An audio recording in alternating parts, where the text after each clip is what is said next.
مين إرهابي؟ أنا إرهابي. كيف إرهابي وأنا عايش ببلادي؟ مين إرهابي؟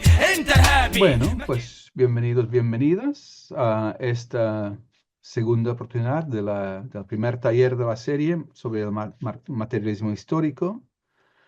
Am, Haré una introducción espero que no llegue a media hora, y luego abrimos debate y tal. Am, entonces, el primer punto es sobre la importancia de la teoría, en este caso la teoría marxista. Porque hay una cita de Marx que decía que la cuestión no es interpretar el mundo, sino cambiarlo, pero para poder cambiar el mundo hay que comprenderlo, saber cómo funciona más o menos. Analogías que si quieres arreglar un coche, mejor saber algo de mecánica de los coches. Si piensas que un coche funciona en base a la inspiración divina, entonces para arreglar un coche que no va, igual vas a rezar, algo así. Mientras si sabes que funciona con combustible, algún tipo de motor, algún tipo de transmisión, entonces te pones a mirar esta mecánica a ver qué falla. Y con el mundo lo mismo, que si no entendemos cómo funciona la sociedad, entonces es muy complicado arreglarlo, cambiarlo. Antes de Marx y aparte de Marx hay diferentes visiones de la sociedad. Una de estas es la visión estática, donde es estática por diferentes motivos, que puede ser que Dios lo creó así, con los reyes arriba y tal. Una visión es que es la naturaleza humana que obliga a hacer así esta sociedad. Otra visión más moderna es el determinismo genético.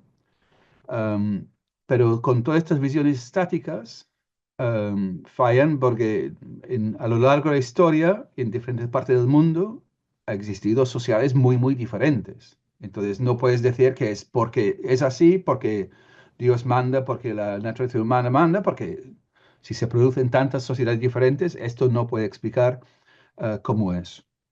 Y si es cierto que ahora todo el mundo es capitalista, esto no puede ser debido a un factor eterno, sino es producto de sociedades, de circunstancias históricas específicas que se tienen que explicar. Um, entonces, bueno, otra variante es decir que somos como somos porque los medios nos han lavado el cerebro, o que la religión ha impuesto estas ideas reaccionarias. Um, pero no explican de dónde vienen estas ideas que están en los medios o que están en las religiones.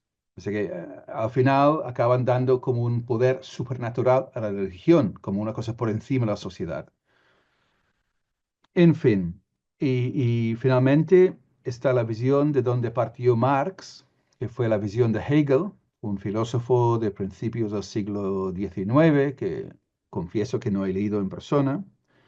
Um, Pero la visión de Hegel, como yo tengo entendido, es que hay cambios en la historia, según su visión, progreso en la historia, um, y el progreso, los avances, vienen debido a contradicciones internas en la sociedad. Es decir, que no hay una fuerza externa que hace que cambie la sociedad, como dándole una patada como una pelota, sino que es las propias contradicciones dentro de la sociedad que producen un conflicto y producen el salto hacia otro modelo que luego a su vez tiene contradicciones internas, y así progresan. Según la visión de Hegel, el punto más alto posible era el Estado pruso de su época, que un Estado bastante autoritario y nada ideal, pero quizás la diferencia más importante es que para Hegel todo este proceso de las contradicciones internas, las contradicciones que producen conflictos y el salto hacia un nuevo equilibrio relativo y más contradicciones, todo esto ocurría al nivel de las ideas. Y la sociedad y el mundo en general era el reflejo de las ideas. Entonces, en el sentido filosófico, esto era una idea idealista, que lo que es clave son las ideas y lo demás es como un producto de las ideas. De hecho, es un apartado, pero la visión postmoderna actual de que todo es discurso y lenguaje, es en cierto sentido heredero de esta idea filosófica idealista, que son las palabras y los discursos los que determinan el mundo y no al revés. Y este al revés, la visión que se llama materialista, viene con Marx. Y Marx argumenta que una cosa que debería ser una obviedad, que no puedes escribir filosofía, no puedes escribir poesía, no puedes hacer política si no tienes algo que comer. Porque ya sabemos, a lo largo, si no tienes comida, te mueres. Y esta comida, algún alojamiento, todo esto, se tiene que producir. Alguien lo produce. Los filósofos no lo tienen en cuenta, que hoy en día llamas a, no sé, Globo y te traen comida, entonces es magia, es internet, pero realmente es gente que trabaja para producir esta comida, gente que trabaja para construir nuestras casas. Entonces es trabajo humano lo que produce estas cosas. Entonces, la forma en que, y lo que argumenta el Marx y la clave es que la forma en que se producen nuestros medios de subsistencia crean relaciones entre las personas, efectivamente relaciones de clase, que luego condicionan lo demás. No es que lo determinen de forma mecánica, pero esa es la base para entender una sociedad. Cómo se producen los medios de subsistencia, que es mediante trabajo humano. Y trabajo humano puede ser cosas muy diferentes, que en una sociedad de hace 20.000 o 50.000 años serían grupos cazadores-recolectores, donde cazan algún conejo, algún animal más grande, recogen fruta del bosque, lo que sea, pero es trabajo. Que aunque la fruta está en el arbusto, alguien que tiene que recogerlo, alimentar a los niños y alimentar al resto de la gente, alguien tiene que cazar los animales, hombres y de hecho también mujeres que han demostrado recientemente que las mujeres también eran cazadoras. Hasta hoy en día, donde lo típico es que vas a trabajar en una fábrica, un hospital, una escuela, una oficina, pero es trabajo humano lo que produce la sociedad, la base de la sociedad. Aquí hay una cita de un texto que está en la web, que es un texto muy, muy condensado, que Marx escribió en el 1859 como un prólogo a un libro algo pesado, creo. Pero el prólogo está muy condensado y resume su visión aquí, así. Dice, en la producción social de su vida, las personas establecen determinadas relaciones necesarias y independientes de su voluntad. Relaciones de producción que corresponden a una fase determinada de desarrollo de sus fuerzas productivas materiales. El conjunto de estas relaciones de producción forma la estructura económica de la sociedad, la base real sobre la que se levanta la superestructura jurídica y política a la que corresponden determinadas formas de conciencia social. El modo de producción de la vida material condiciona el proceso de la vida social, política y espiritual en general. No es la conciencia de la persona la que determina su ser, sino, por el contrario, el ser social es lo que determina su conciencia. Y insisto, aquí no está diciendo determinar en el sentido mecánico, pero que está diciendo que en la producción entramos en relaciones sociales, porque la producción nunca es individual, siempre es social de una forma u otra. En una sociedad cazador-recolector era producción como, digamos, comunal. Desde hace años es producción donde ahora entramos, pero se crean relaciones de clase en la producción que luego condicionan todo lo demás. Pero quizás el punto básico es que sin esta base material de producción de los medios de subsistencia, no tienes sociedad. O para ponerlo de forma estúpida, no puedes tener Spotify, TikTok ni naves espaciales en una sociedad donde solo hay producción básica agrícola. En ese sentido, el Guerra de las Galaxias no es un documental, es una ficción. ¿Ok? No quiero hacer spoilers, pero es así. Um, y esta importancia de la base material debería ser una obviedad, pero realmente no lo es. Muchas posiciones políticas actuales se basan en ideas idealistas, visiones idealistas, lo que decía antes del posmodernismo, todo es discurso. Um, y en casos más concretos, la gente que dice, Oriente Medio es un caos debido al Islam. O sea, la explicación de toda la crisis, las guerras en Oriente Medio son unas ideas. En vez de decir por qué surgen estas ideas, las guerras, que son a causa de cosas más fundamentales. O también en un ámbito muy diferente, la idea de que si las personas de buena voluntad vamos a vivir en un pueblo en la montaña, podemos crear una sociedad perfecta sin tener en cuenta toda la base de cuál es la base de producción del mundo. Estamos ahí aislados del mundo, viviendo la vida perfecta con nuestras conexiones de Internet y nuestras comandas de comida y no sé, en fin. Um, Volvamos a la cuestión, entonces, con esta idea de la importancia de la base material y la producción, volvamos a la cuestión de cómo se cambian las sociedades. Y aquí resumo un esquema que vendría de Marx y Engels, pero subrayo que es un esquema basado en la experiencia de Europa. En otros ámbitos, otros sitios del mundo, se tendría que hacer un análisis propio de qué pasó en América Latina, qué pasó en China, por ejemplo. Pero utilizando el mismo método de mirar la base productiva y a partir de aquí cómo se desarrollan sociedades de clase.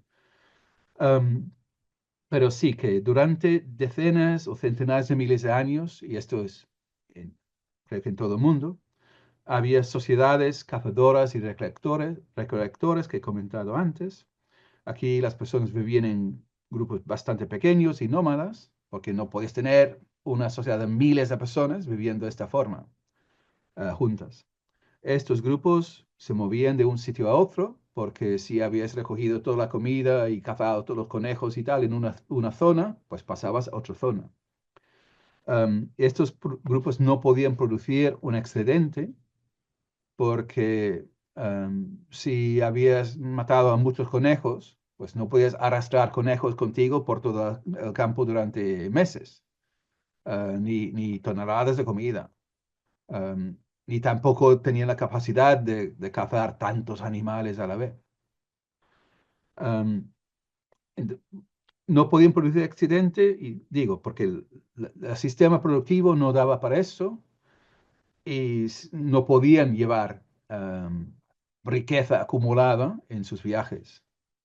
Igual algún hacha, algún instrumento de caza, que igual lo podían adornar un poco, pero no podían acumular riqueza masivamente.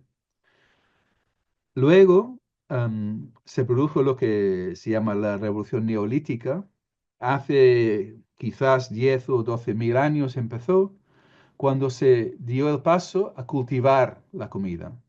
Um, un sitio donde se produjo esto es donde ahora está Irak, entre los dos ríos, en Mesopotamia, se llama Eufrates y Tigris. Empezaron a cultivar grano y a domesticar animales y tal. Y esto fue un salto enorme en la capacidad productiva, porque podían producir más comida de lo que necesitaban para comer en este momento, um, porque ya estaban cultivando en un sitio concreto, uh, podían establecer pueblos, aldeas, lo que sea, y con el tiempo ciudades fijos en un sitio. Se podía acumular riqueza, inicialmente en la forma de grano acumulado. Um, y aquí es donde empiezan las clases. No porque haya unas personas malvadas que nos queremos convertir en una clase dirigente, que inicialmente puede ser alguna persona con un papel de sacerdote o algo así, que controla, o chamán o algo así, alguien que controla las estaciones, movimientos de la luna y tal, para que sepa cuándo es buen momento para sembrar, cuándo es buen momento para hacer la cosecha, quizás también sabiendo algo de las diferentes, las variedades de cultivos. Entonces, alguien que con su conocimiento podía ayudar en la producción, pero también decimos, hay que guardar una parte del producto en el templo o lo que sea para servir como semillas para el año siguiente y también para que los sacerdotes comieran. Entonces, con el tiempo, y estamos hablando de un proceso muy largo que podía durar siglos, miles de años, este papel de facilitar la producción con su conocimiento lo convierte en una capa de personas que viven sin trabajar y mandan sobre la producción. Y los demás producen para su propia subsistencia, pero también dando una parte a la clase dirigente, que no es simplemente la semilla para el año siguiente, sino es un excedente para gente que no trabaja. Um, Así que había surgido la primera clase dirigente. Engels escribió un libro a menudo criticado que se llama El origen de la familia, la propiedad privada y el Estado, basándose en estudios antropológicos que en algunos detalles seguramente se han superado, pero yo creo que hay una visión básica que es importante, que con este cambio a tener producción um, de esta forma, con la posibilidad de acumular riqueza, se crean las bases de sociedad de clases, de la existencia de un Estado, porque si tienes una minoría que manda sin producir y una mayoría que produce sin mandar, necesitas alguna estructura política para controlar al resto. Um, la propiedad privada, evidentemente, sale aquí, y la familia como un intento que si un hombre, porque ya estamos hablando de hombres, por motivos que no controlo demasiado todos los detalles de la relación entre cambio de producción y surgimiento de más división sexual del trabajo, pero que si ya tienes hombres que son los que mandan y quieren asegurarse que si ellos tienen riqueza, que se pase a sus hijos, y no a los hijos de otros, entonces quieren controlar a las mujeres.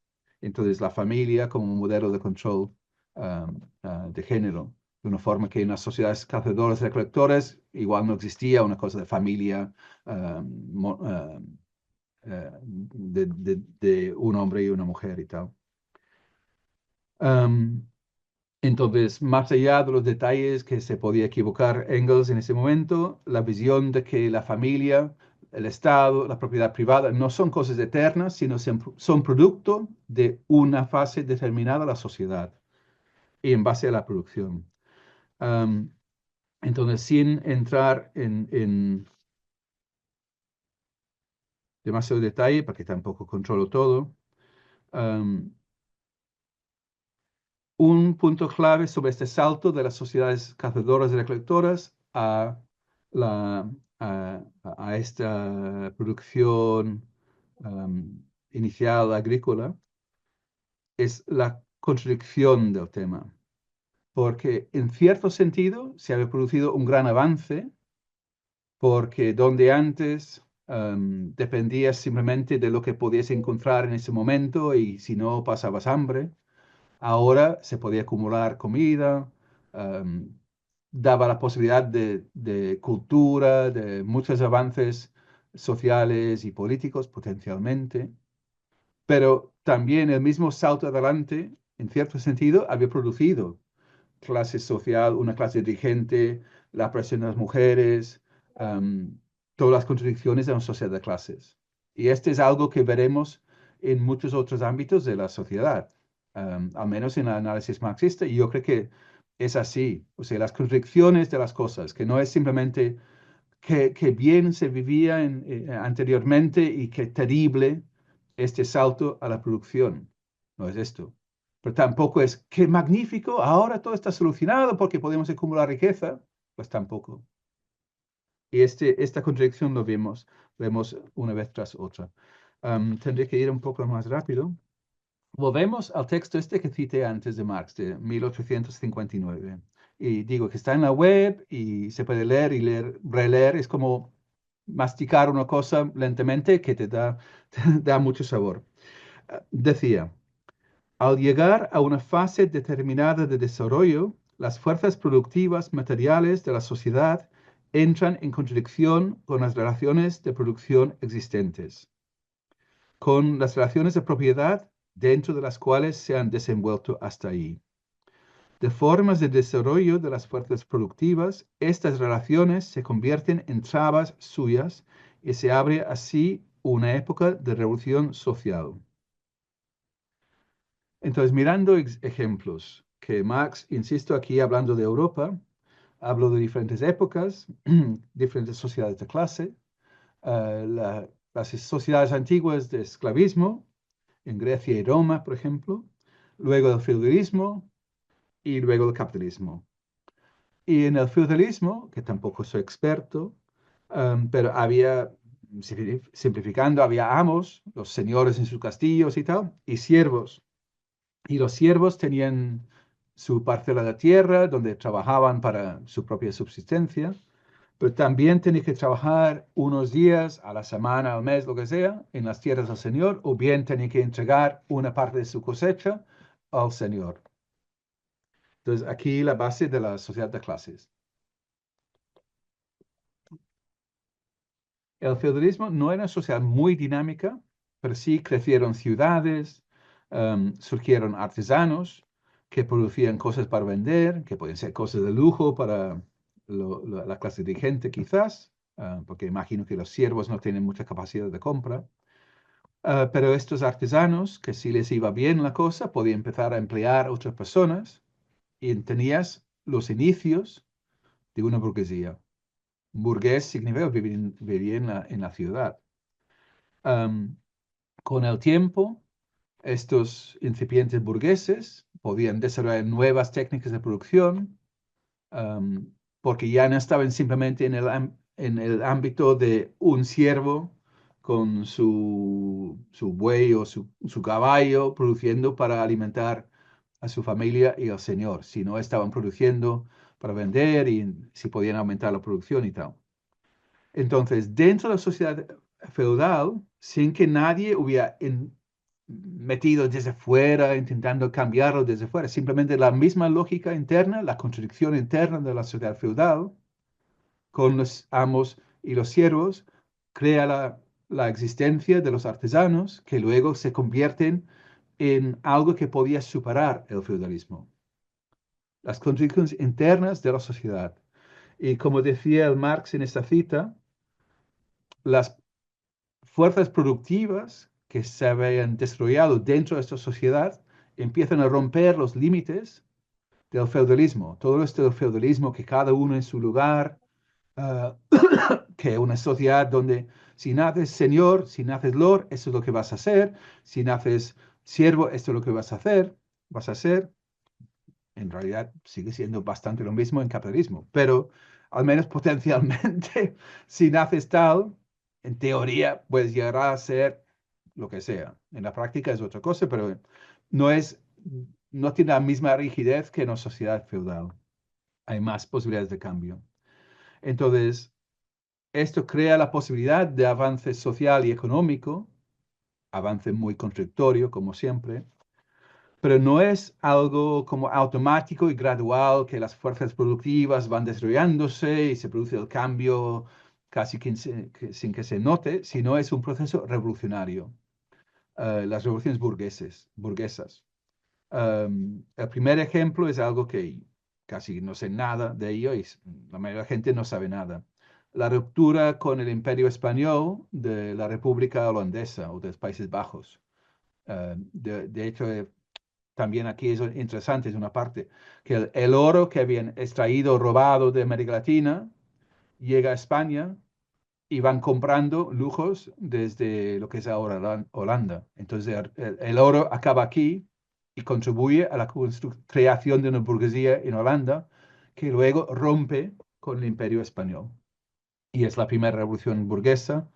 La segunda importante en Inglaterra en 1642, que el Cromwell corta la cabeza al rey de forma educada y diplomática, según hacen los ingleses siempre, pero fue una guerra civil de años y bastante brutal, um, muy contradictoria.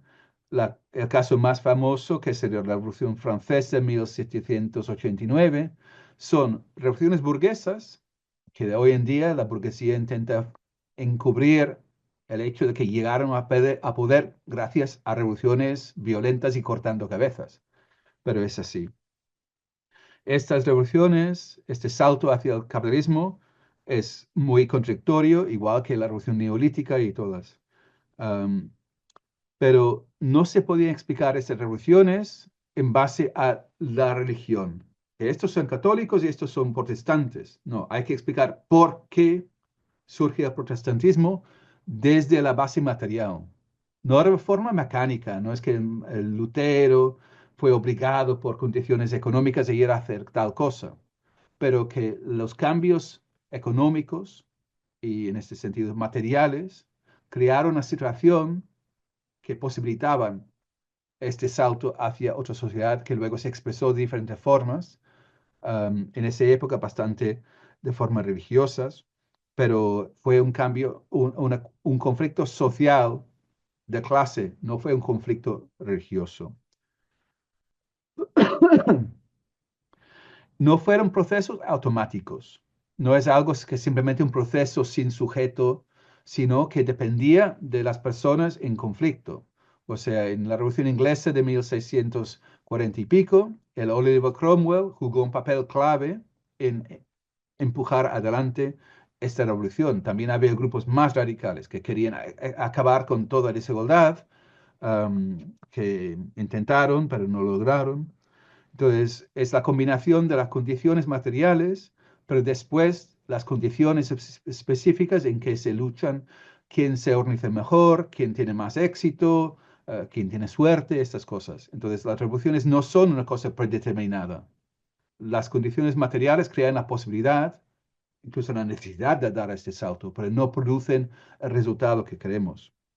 Hay aquí un ejemplo um, que hay un libro de un compañero nuestro que murió hace 15 años ya, Chris Harman, que escribió un libro buenísimo, es un tocho que salió para el milenio en 2000, que se traduce al inglés con el título La otra historia del mundo.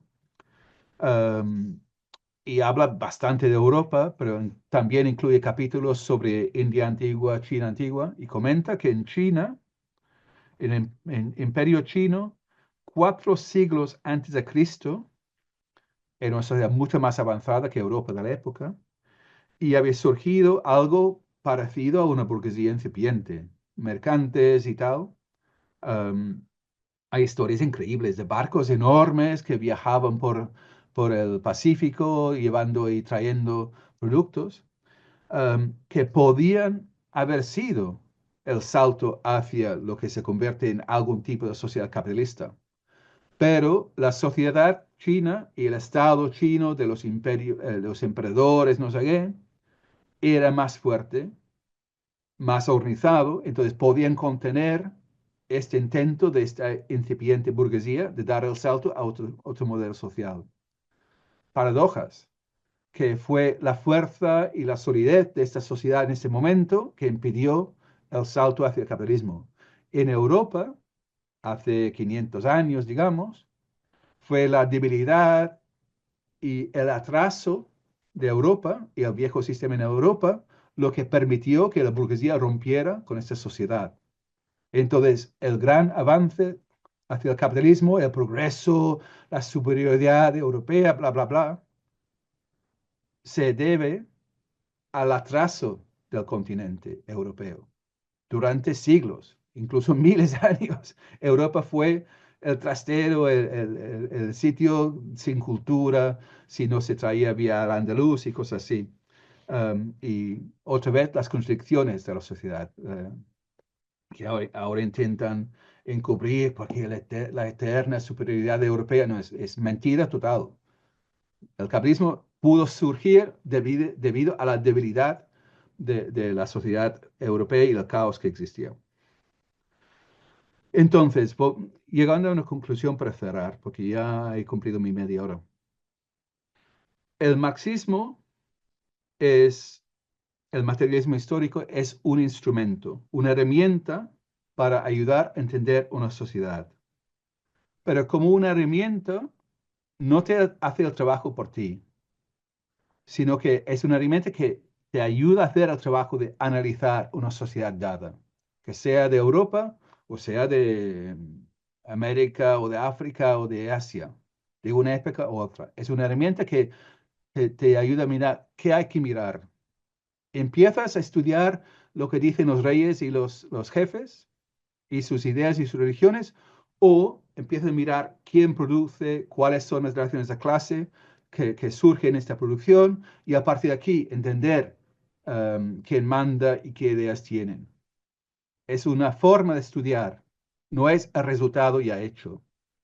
Volviendo al modelo, al ejemplo del coche, que tienes una idea de la mecánica de un coche, pero no puedes mirar un coche, es esto. No, hay que mirarlo, estudiar qué funciona, qué no funciona. Si estás acostumbrado a un tipo de coche y vas a mirar otro coche y resulta que tiene una estructura diferente, entonces hay que aprender las diferencias, pero con la base material, que sabes que sea un coche con, con un tipo de combustible o con diésel o eléctrica, tiene algún origen de la energía, algún tipo de motor, algún tipo de transmisión, algún tipo de conducción. Esto ya sabes, que no es inspiración divina que hace funcionar el coche. Entonces, hay que hacer el trabajo, pero con una base de entender que es una cosa material. Que otro punto importante que ya he comentado, que los resultados de esas contradicciones, sí, spoiler, que ahora estamos en capitalismo con sus contradicciones mil. La solución sería una revolución socialista y llegar a una sociedad sin clases. Pero esto no está determinado. Esto no es un proceso histórico que lleva su camino y nos llevará. Igual que las revoluciones burguesas, depende de nuestra capacidad de organizarnos, de luchar activamente para superar el sistema actual. Y aquí no está todo determinado por la base material. Las condiciones nos dan, pero dentro de estas condiciones tenemos que luchar. Las condiciones materiales ponen límites, que, por ejemplo, hace 500 años habría sido imposible crear una sociedad socialista comunista sin necesidades incumplidas, con igualdad, porque la base material no es suficiente. Ahora sí que es suficiente, pero tenemos otros problemas como el desastre climático. Entonces, ningún proyecto político que no tenga en cuenta el desastre climático no sirve para nada. Bueno, si cambiamos el sentido de las palabras, ya solucionamos todo. No, hay que cambiar la base material, que es tomar control de la producción y hacer que se dejen de emitir tantos gases. Entonces, es la combinación de entender la base material, hacer las luchas, pero dentro de estas condiciones. Entonces, para concluir, vivimos en esta sociedad capitalista que nos lleva a desastre, cambio climático, guerras, posible guerra nuclear, pobreza enorme, pandemias, que hemos visto lo de COVID, pero todo pinta que puede haber o que habrá más cosas así. La única solución real a esta, la única solución positiva a esta es que acabemos con el capitalismo, que implica la lucha colectiva para acabar con el sistema actual y reemplazarlo por un sistema donde mande la mayoría. Pero esto no es un resultado determinado, sino que algo, por esto nos organizamos, por esto hacemos charlas y vendemos nuestro boletín, intentando ganar a más gente a la idea de una lucha para reemplazar el sistema, no simplemente ganar puestos en las instituciones del sistema actual, que hay que cambiar el sistema de base no basta con tener un pequeño espacio liberado donde vivimos en un pueblo o donde vivimos en un colectivo super radical que hablamos de otra forma que nadie entiende y ya hemos solucionado. No, que tenemos que cambiar la sociedad en sí. Y esto requiere acción del conjunto de la clase trabajadora. Pero en toda esta lucha, entender la teoría marxista, insisto, no es la solución mágica, pero es un elemento de poder luchar para hacer los cambios que necesitamos desesperadamente. Y lo dejo aquí. المعابر طرية ديمقراطية والله انكم ناسية من كثر ما اغتصبتوا النفس العربية حبلت ولدت ولد اسمه عملية انفجارية